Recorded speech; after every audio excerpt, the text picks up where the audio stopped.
this situation in Virginia where this victim who alleges that the convicted white individuals were not guilty, they had not abused her, she had confessed. What does this say about the case? Well, in my opinion, this case basically shouldn't be dealt with in law, but psychiatry and psychology. As far as I know, this case, she had not testified. There's nothing she said that really was critical in convicting individuals. The police responded to the initial allegation or complaint, and they found evidence that they pursued and was able to successfully charge them. And these individuals confessed and they were sentenced. So it seems as if her recanting is irrelevant. But what does this say about her? I mean, she looks as if she is not educated. She looks as if somebody who has had a history of abuse, etc. But if I recall, they had found a broomstick that had feces at the end of it that was consistent with them pushing it in her anus. And other abuses that she alleged, they confessed and they were able to find evidence. And she said that they punched her in her eyes. I think because of her status in life and her educational level, she succumbed to something that you would call post-decisional dissonance, in which after a person decides on something, subsequently they change their mind. Some people do this a lot.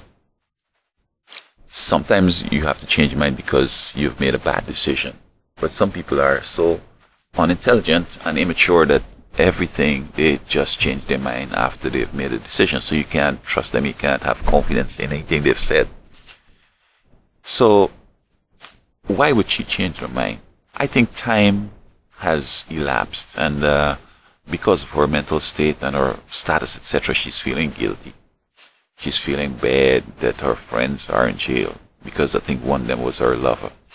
And the regular battered woman syndrome kicks in here, which she's so distraught that her friends are in jail, and people might even have ostracized her because she is snitched, and in quotes, and so on.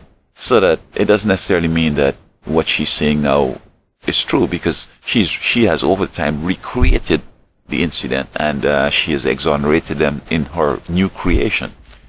And so it doesn't matter what she had said. The individuals have confessed. They did do things. Their guilt and their sentence has been based on what they've confessed to and what the police investigated. I think, though, that I hope that this doesn't play out into something bizarre. We see this kind of stupidity happening all the time on the Maury Poverish show, the Jerry Springer show, where people are just doing dumb stuff. And I think she is the type of status and mentality of the ones who watch his show and who would go in the show.